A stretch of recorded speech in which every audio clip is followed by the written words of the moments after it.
السلام علیکم سر۔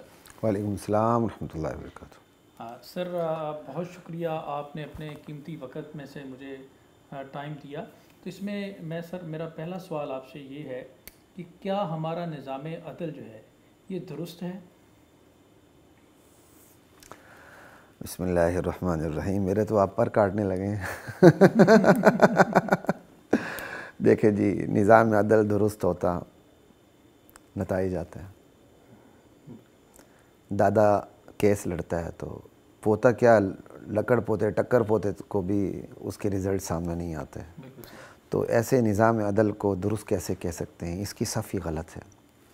اصل میں پاکستان بننا خوش قسمتی تھی، لیکن اس کے اندر فرنگی نظام کا منوان آنا بہت بڑی بدقسمتی تھی۔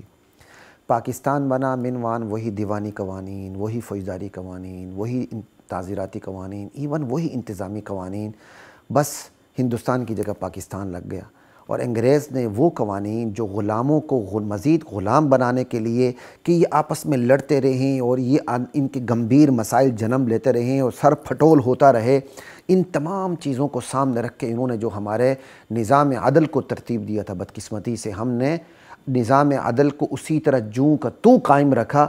اس کا رزلٹ یہ ہے کہ یہاں دیندار سے دیندار جج بھی آ جائے، بہترین قاضی آ جائے، وہ بھی کچھ نہیں کر سکتا۔ میں کہتا ہوں اس عدل پہ، اس نظام کی کرسی پر حضرت علی کو بٹھا دیں، خدا کی قسم حضرت علی بھی اس نظام عدل میں بیٹھ کر آپ کو نتائج نہیں دے سکتے، جن کے بارے میں حضور نے فرمایا ہے کہ وہ اقضاہم علی، بہترین فیصلہ کرنے والے حضرت علی ہیں، ٹھیک ہے؟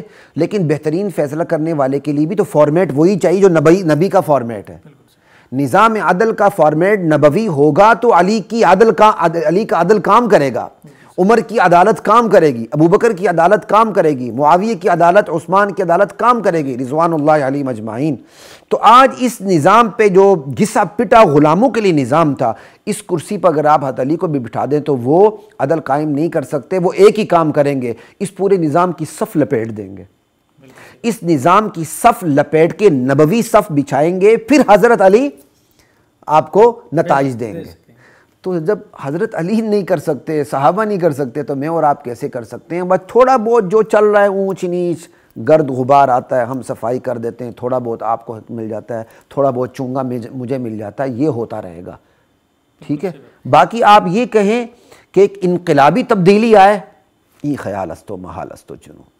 بالکل صحیح کہا سر آپ نے پہلے سوال میں ہی کافی سوالوں کا اس کو کلیئر کر دیا۔ وَلَقَدْ أَنزَلْنَا